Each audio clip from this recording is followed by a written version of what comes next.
मंथन news Maharashtra. Ahmednagar जिल्ह्यातील श्रीरामपूर येथील एका महाविद्यालयीन मुलीशी अश्लील वर्तन करणाऱ्या डॉक्टराविरोधात गुन्हा दाखल होऊन 9 दिवस उलटून देखील अटक करण्यात आली नाही। तसेच इंडियन मेडिकल असोसिएशनने डॉक्टर कुटे यांच्यावर खोटे गुन्हे दाखल केले असून खंडणीसाठी असे खोटे गुन्हे दाखल केले जातात असा आरोप केल्याने तात्काळ संबंधित डॉक्टर कुटे यांना अटक करावी या मागणीसाठी बहुजन टायगर फोर्सच्या वतीने नेवासा संगमनेर रस्त्यावर रास्ता रोको आंदोलन करण्यात आले। सर्व मंथन न्यूज महाराष्ट्र, श्रीरामपूर, अहमदनगर। रास्ता रोको केलेला आहे, काय मागणी आहे? डॉक्टर कुटे यांनी असभ्य वर्तन केलेलं आहे।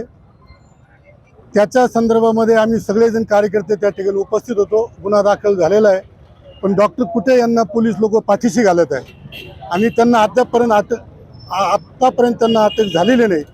त्यांना अटक होऊन त्यांच्यावर अनुसूचित जाती जमाती अंतर्गत कायद्याअंतर्गत त्यांना गुन्हा दाखल व्हावा अशी आमची एक मागणी आहे। आणि दुसरी मागणी अशी आहे की श्रीरामपूरमध्ये मेडिकल असोसिएशनने पोलीस स्टेशनवर जो दबाव आणला की गुन्हे मागे घ्या आणि हे जे श्रीरामपूरमध्ये सत्र चालू आहे खंडणी गोळा करण्याचं, आमचं असं म्हणणं आहे तुम्हाला डॉक्टर लोकांना कोणी खंडणी मागितली?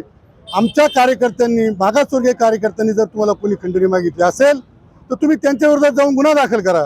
परंतु जी सत्य घटना आहे त्या सत्य घटनेला डायव्हर्ट करायचं, लोकांमध्ये मागासवर्गीय समाजाबद्दल असंतोष निर्माण करायचा, इतर समाजामध्ये आणि मागासवर्गीयामध्ये दरी निर्माण करायची, असा जो काही प्रकार या शहरामध्ये छुपा चालू आहे आणि छुपा जातीवाद चालू आहे त्याला आमचा विरोध आहे। आणि डॉक्टर असोसिएशन मेडिकल असोसिएशननी जी काही निवेदनाद्वारे मागणी केली आहे त्या निवेदनाच्या आधारे त्यांच्यावर गुन्हा दाखल व्हावा अशी आमची सगळ्या कार्यकर्त्यांची मागणी आहे। डॉक्टर कुटेंना ना तात्काळ अटक झाली पाहिजे ना त्यांच्यावर अट्रॉसिटी गुन्हा दाखल झाला पाहिजे यासाठी आम्ही आणि मेडिकल असोसिएशन यांच्यावरही गुन्हा दाखल झाला पाहिजे यासाठी आम्ही रस्ता रोको केलेला आहे।